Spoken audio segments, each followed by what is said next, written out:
순수한 한국말 중에서 사이라는 단어가 있습니다. 사이.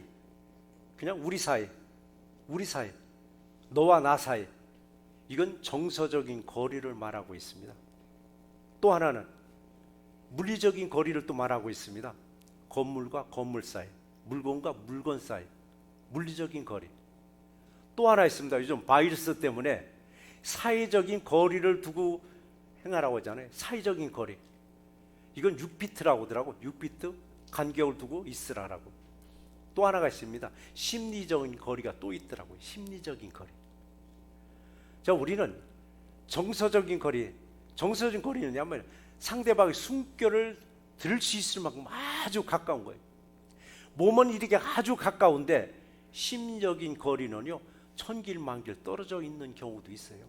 이 코로나 바이러스 때문에요, 우리 심리적인 거리가 굉장히 점점 멀어져 가고 있더라고요.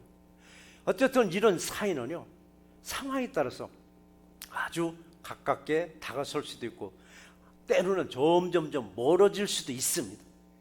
그럴지라도 하나님과 나와의 사이는 가까우면 가까울수록 축복인 줄 믿으시기 바랍니다. 저 믿음이 뭐냐고요? 뭔가를 믿는 게 믿음이에요. 뭔가를 믿는 게 믿음인데 무엇을 믿을 것인가? 무엇을 믿을 것인가? 인간은요, 보이는 어느 실체를 믿고자 하는 거예요. 실체를. 그래서 우상이 거기서 만들어진 거예요.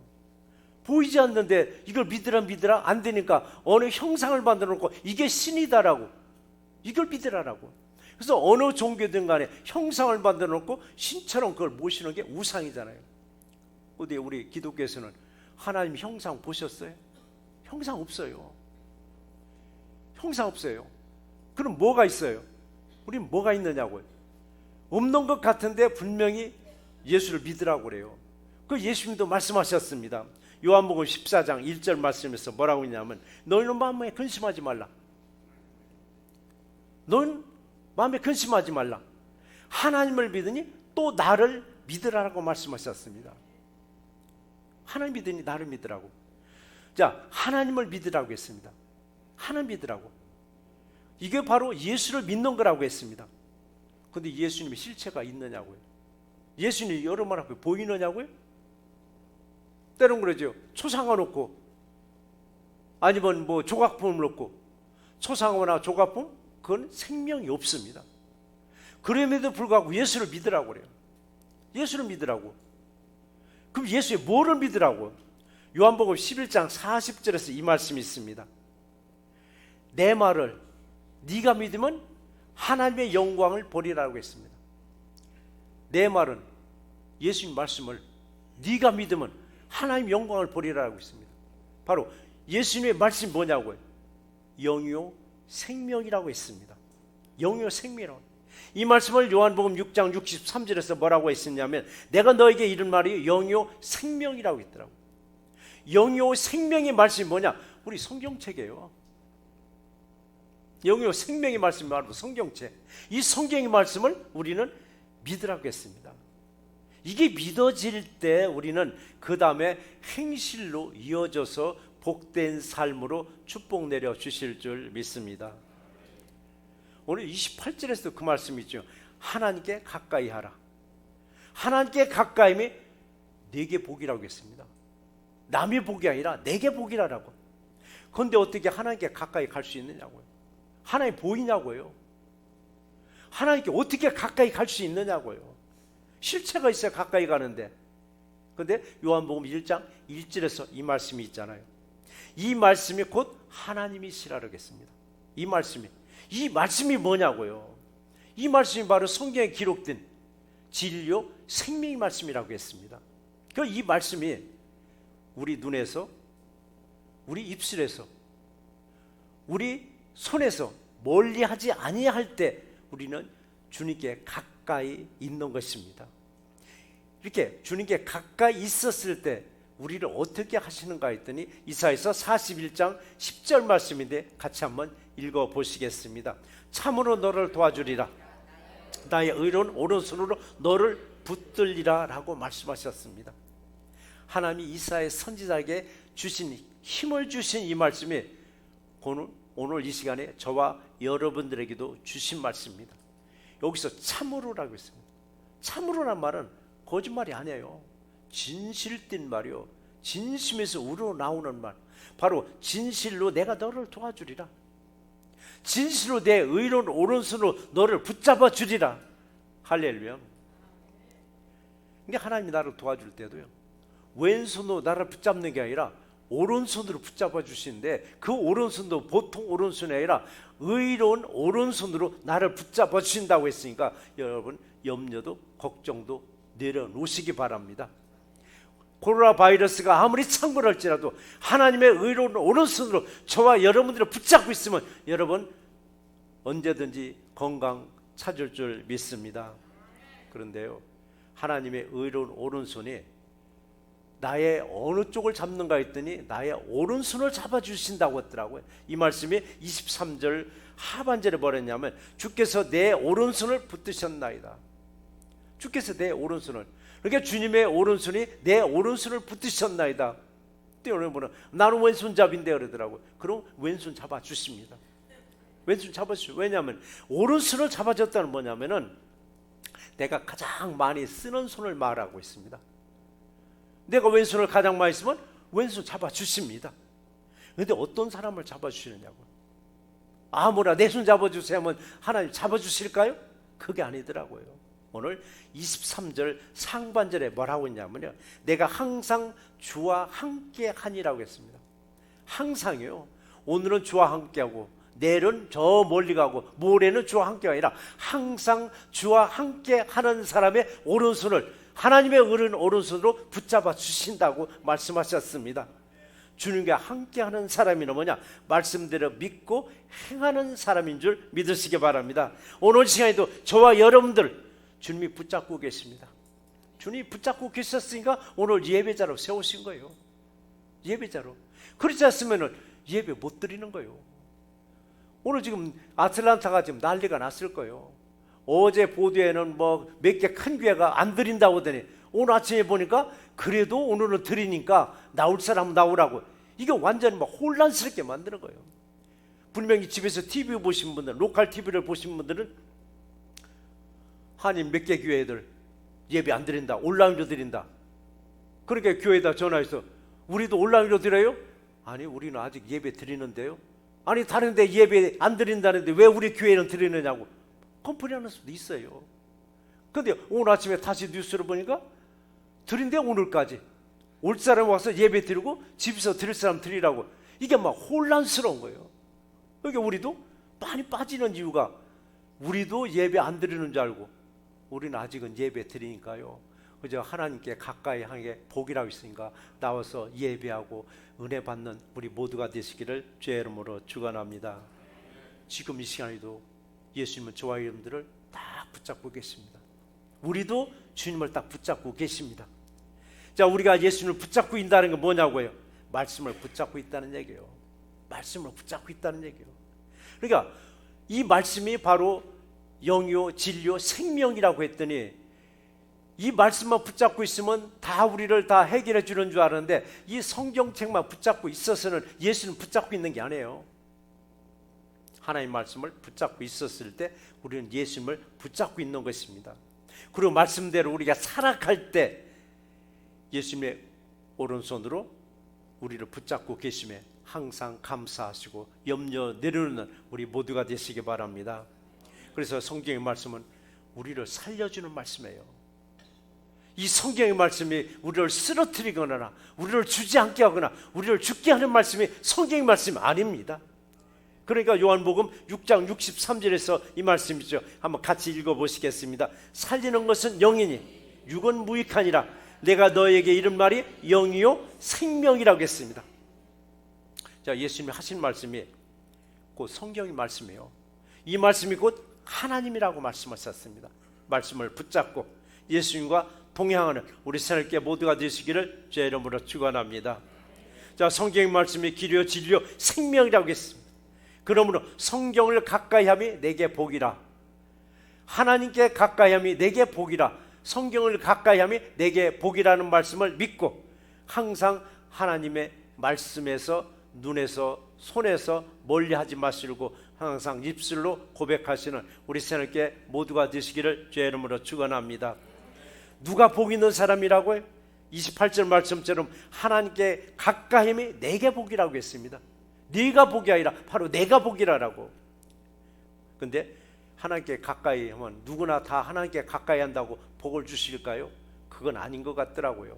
그건 아닌 것 같더라고요. 분명히 하나님은 이러이러한 자격을 갖춘 사람을 챙겨 놓으시더라고요. 이게 뭐냐면 야고보서 4장 8절 말씀을 우리 한번 같이 한번 읽어보시겠습니다. 죄인들아 손을 깨끗이 하라. 두 마음을 품은 자들아 마음을 성결케 하라. 손을 깨끗이 하라. 바이러스를 이길 수 있는 방법은요, 첫 번째도 두 번째도 세 번째도 손 깨끗이 하라 하더라고요. 성경에서 미리 나와 있네요. 근데 여기서 나오는 건 손만 깨끗이 하라는 게 아니에요. 어디를? 마음을 깨끗이 하라는 얘기입니다. 두 마음을, 한 마음을 가지라고 했습니다. 우리는 늘 두 마음을 품고 있습니다. 예수님을 향한 마음도 있고 세상을 향한 마음도 있고. 이게 주인이 뒤바뀔까 봐 문제인 거예요. 항상 주인이 누구냐? 예수님이 주인이 돼야 되는데 뒤바뀌고 나니까 세상이 주인이 되는 거예요. 교회 안에 들으면 예수님이 주인 되고 세상이 나오면 세상이 주인 되고 막 헷갈려 버리는 거예요. 그게 두 마음을 품지 말고 한 마음을 품은 자들아 마음을 성결케 해라. 마음을 깨끗이 씻어버렸더니 바이러스 때문에 손만 깨끗이 씻을 것이 아니라 마음도 깨끗이 씻어서 한 마음으로 마음을 성결케 하고 하나님께 가까이 하시기는 우리 모두가 되시기를 주의 이름으로 축원합니다. 이렇게 하나님께 가까이 하기만 하면 내게 복이라고 했습니다. 복된 길로 인도해 주신다라고. 어떻게 인도하시는가 했더니 24절 말씀을 또 한번 같이 한번 읽어보시겠습니다. 주의 교훈으로 나를 인도하시고 후에는 영광으로 나를 영접하시리다 라고 했습니다. 주의 교훈이라고 했습니다. 가르침으로 나를 인도하신다라고 했습니다. 이 땅에서도 주님의 말씀을 통해서 복된 길로 인도해 주시고 더 중요한 건 마지막입니다. 마지막에 주의 영광으로 나를 영접해 준다라고 했습니다. 마지막으로. 이게 뭐냐면은 우리를 완전히 건져서 구원해 주신다는 말씀이에요. 후에는 마지막에 영광으로. 그러니까 마지막에는 내가 하나님을 영접함이 아니라 하나님께서 나를 영접해 주심에 감사하는 우리 모두가 되시기를 주의 이름으로 축원합니다. 이렇게 살아있는 생명의 성경의 말씀은 정지되어 있는 글자가 아닙니다. 살아있는 글자들입니다. 히브리서 4장 22절 말씀에 하나님의 말씀은 살아있고 운동력이 있다라고 했습니다. 만약에 정지된 글자라면 살아있는 말씀이 될 수가 없습니다. 운동력이 있는 말씀이 될 수가 없습니다. 이 말씀이 내 안에 들어왔을 때 내 안에서 역사가 일어날 줄 믿습니다. 그러니까 성경책은 내 입으로 읽어서 내 귀로 듣고 내 마음에 들어가서 내 안에서 역사가 일어나는 것이 성경책 딱 덮어놓고 나는 믿노라 하면 그 말씀 무슨 글자냐? 죽은 글자가 되어버리더라고요. 그러면 검은 것은 글자요, 빨간 것은 예수님 말씀이요, 흰 것은 종이밖에 더 되겠느냐고요.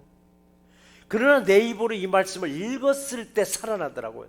살아나 있는 바로 운동력 있는 이 말씀을 내게 먹어야 내 안에서 살아있는 생명의 말씀으로 저와 여러분들에게 새 힘을 날마다 부어주실 줄 믿습니다.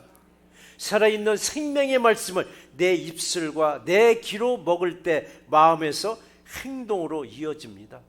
이 말씀이 믿어지고 말씀이 감동이 되면요, 하지 말라 해도 내 행실로 연결되어 있습니다. 예수님도 말씀하셨잖아요. 듣고 지키는 자가 복되다라고 말씀하셨듯이 듣고 지킬 때 성령의 임재로 여러분의 가정과 여러분의 어떤 환경을 축복으로 변화시켜주는 놀라운 역사가 임하기를 주의 이름으로 축원합니다. 자, 그렇다면 살아있는 이 생명의 말씀이 내 안에서 어떻게 살아 역사하시는가? 이 말씀이 히브리서 4장 22절 말씀입니다. 같이 한번 읽어보시겠습니다. 하나님의 말씀은 살았고 운동력이 있어 좌우의 날선 어떤 검보다도 예리하여 혼과 영과 관절과 골수까지 찔러 쪼개기까지 하며 너 마음의 생각과 뜻을 감찰하시나니라고 했습니다. 이 생명의 말씀이 내 안에 들어와서 나의 잘못된 생각도 나의 잘못된 마음도 뜯어 고칩니다. 그러니까 이 말씀을 읽다가 어찌할꼬는 뭐냐면 결국 회개하더란 얘기입니다. 때로는 생명의 말씀을 읽다가 아멘 할렐루야 아멘 할렐루야 뭐냐, 내가 그 말씀에 동감을 하는 겁니다. 이 말씀이 내 안에 들어서 내 혼도 영도 관절도 골수까지도 찔러 쪼갤 때 결국 나의 잘못된 것을 뜯어 고치더라고요. 이것뿐만 아니더라고요. 더 큰 상급을 우리에게 주신다라고 했습니다. 이 땅의 상급이 아니라 마지막 24절 아까 말씀을 드렸잖아요. 주의 교훈으로, 바로 주의 말씀으로 교훈을 받아서 나를 인도하시고 후에는 영광으로 나를 영접하시리니라고 했습니다.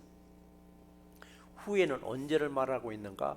바로 예수님이 이 땅에 다시 오실 재림의 때를 말씀하고 계십니다. 예수님의 영광으로 우리를 영접해 주신다고 했습니다. 이때 우리는 오른편에 서라고 할 것인지 왼편에 서라고 할 것인지, 우리는 항상 오른편에 서는 연습이 필요하고 훈련이 필요하더라고요. 지금부터라도 오른편에 설 수 있도록 하나님의 말씀을 붙잡고 하나님께 가까이 함으로 복된 삶이 이루어지기를 주의 이름으로 축원합니다. 자, 분명히 후에는 영광으로 나를 영접한다고 아무리 하나님의 말씀을 선포한다 할지라도 세상이 그 말씀을 다 따르지는 않더라고요. 다 따르지 않는 건 뭐냐? 주님을 멀리하는 사람들도 있더란 얘기입니다. 이렇게 주님을 멀리하는 사람들을 어떻게 하시는가 했더니 오늘 27절 말씀을 또 한번 같이 한번 읽어보시겠습니다. 주를 멀리하는 자는 망하리니 음녀같이 주를 떠난 자를 주께서 다 멸하셨나이다 라고 했습니다. 24절 말씀에서는 주님의 영광으로 나를 영접해 준다고 해서 승리자가 있는가 하면은 27절 말씀에서는 멸망하는 사람도 있다라고 했습니다. 그래서 주님 곁에 붙어 있어서 승리하는 자가 있는가 하면은 음녀같이 주를 떠난 망한 자도 있다고 말씀하셨습니다. 여기서 음녀는 누구를 말하는가 했더니 여러 주인을 섬기는 사람들, 여러 주인은 뭐냐고, 이 신도 좋고 저 신도 좋고 마지막에는 고무신도 좋아하는 사람들입니다. 다 좋아하는 사람들이다. 다 좋아하는 사람들. 이게 뭐냐? 종교다원주의자들, 범신론자들입니다. 이들은 주님 곁을 떠난 사람들입니다. 다 구원받을 수 있다고, 어떤 신들은 다 구원받을 수 있다고 하는 사람들은 이미 주님 곁을 떠난 사람들이에요. 이 사람들은 주님께서 멸하신다라고 했습니다. 주님이 우리를 붙잡고 계실 때 우리는 정신 차리시고 근신하면서 깨어서 기도로 하나님의 말씀을 붙잡고 승리하시기를 주의 이름으로 축원합니다. 그리하면 절대 떨어지지 않습니다. 우리는 붙어 있어야 됩니다. 누구에게? 예수께 붙어 있어야 됩니다. 붙어 있어야 우리는 말씀대로 우리는 살아갈 수 있습니다. 그 이런 말 있잖아요. 뛰는 자 외에 뭐가 있다고요? 나는 자가 있고, 나는 자에 붙어 있으면 나도 같이 날아가더라고요. 근데 이걸 붙어 생존이라고 해요. 누구한테 내가 붙어 있는가? 누구한테 붙어 있느냐에 따라서 지옥으로 그냥 붙어서 떨어져 가요. 누구한테 붙어 있느냐에 따라서 우리는 영원한 나라로 갈 수도 있습니다. 바로 예수님께 붙어서 영원을 누리시는 우리 새롭게 모두가 되시기를 주의 이름으로 축원합니다. 그렇죠. 다시 28절 말씀은 제가 또 강조합니다. 하나님께 가까이 하면 내게 복이라고 했습니다. 예수님께 가까이 하면 복이라고 했습니다. 예수님께 가까이 할 때만이 예수님의 모든 행적을 우리는 전할 수 있습니다. 예수님의 모든 행적이 뭐냐? 복음이더라고요. 복음을 전하는 거예요.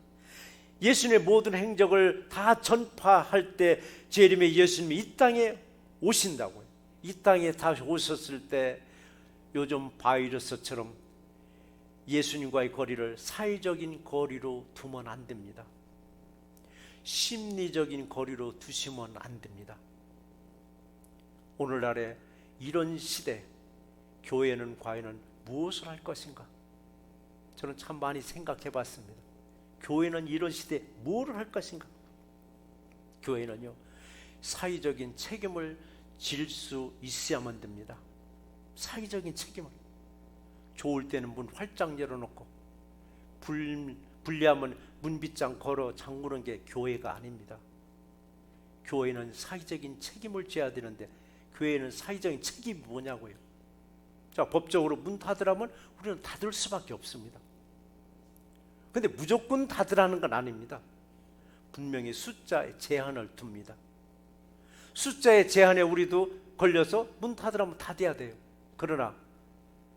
그러나 여러분들은 직장에 나가야 됩니다. 재택근무하는 사람들은 괜찮아요. 아이들을 집에서 돌보니까. 그렇지 못한 경우 아이들을 누가 돌보냐고요. 학교는 다 문 닫았고 데이케어 다 문 닫았고 누가 봐주느냐고요. 교회는 불리하다고 다 문빗장 걸어 잠그고, 이런데 교회가 오픈해서 아이들을 돌볼 수 있는 이런 제도가 우리는 살아 있어야 됩니다. 바이러스 무서워서 외부인들 적극 금지가 아니라 하나님께 가까이 함이 복이라고 했습니다. 사회적인 책임은 뭐냐? 연약한 사람들이 와서 여기서 돌봄을 받을 수 있는 그런 교회가 사회적인 책임을 다할 수 있다고 봅니다. 세상에 나가서 봉사하고 세상에 돈에서 많이 하는 게 사회적인 책임을 다하는 게 아니라고 저는 봅니다. 이민자들의 정말 재택근무하는 사람은 얼마나 되겠느냐고요. 거의 현실에 나가서 현장에 나가서 뛰어드는 사람들이 두 사람 중에 하나가 남아서 아이를 돌본다면 그 가정이 어떻게 살아가겠느냐고요. 그래도 다행히 저희 교회 아동부 학부모들은 둘 중에 한 분은 집에서 아이들을 돌볼 수 있는 분들이 거의 다더라고요.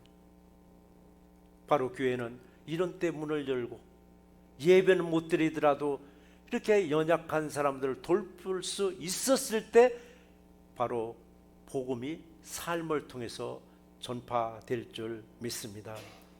사회적인 거리, 심리적인 거리, 바이러스 때문에 점점 더 멀어져 가고 있을지라도 우리는 예수님께 더 가까이 함으로 후에는 영광으로 영접받는 우리 모두가 되시기를 주의 이름으로 축원합니다. 오늘 말씀을 한번 정리해 보겠습니다. 나와 가장 가깝게 지내는 사람은 누굴까요? 가족들이겠죠. 가족들 외에 나는 누구와 가장 가깝게 지내고 있을까요? 쉽게 친구들이라고 말합니다. 내가 위급한 상황에 처했을 때 새벽이라도 뛰어올 수 있는 친구는 얼마나 될까요? 한번 좀 손가락으로 한번 세어보세요. 신앙인들에는 그래도 가장 먼저 뛰어올 수 있는 사람은 교회 목회자들이 있습니다. 위급해서 병원에 누워있을 때 나는 누구를 먼저 찾을까? 위급한 상황에서 제일 먼저 찾아야 할 대상은 예수 그리스도이십니다. 급박한 상황에서 제일 먼저 찾을 수 있는 예수님이 계시니까 우리는 행복하게 여기시기 바랍니다. 주께 가까이 함이 내게 복이라고 했습니다.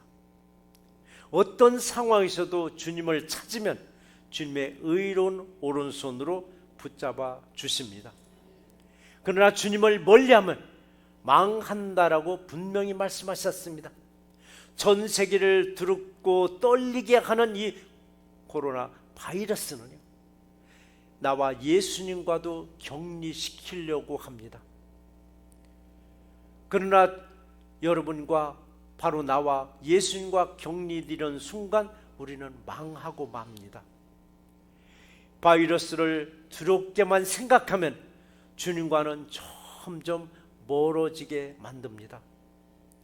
전염병 예방으로 정부에서나 교회에서나 모임을 줄이라고 권면하기도 합니다.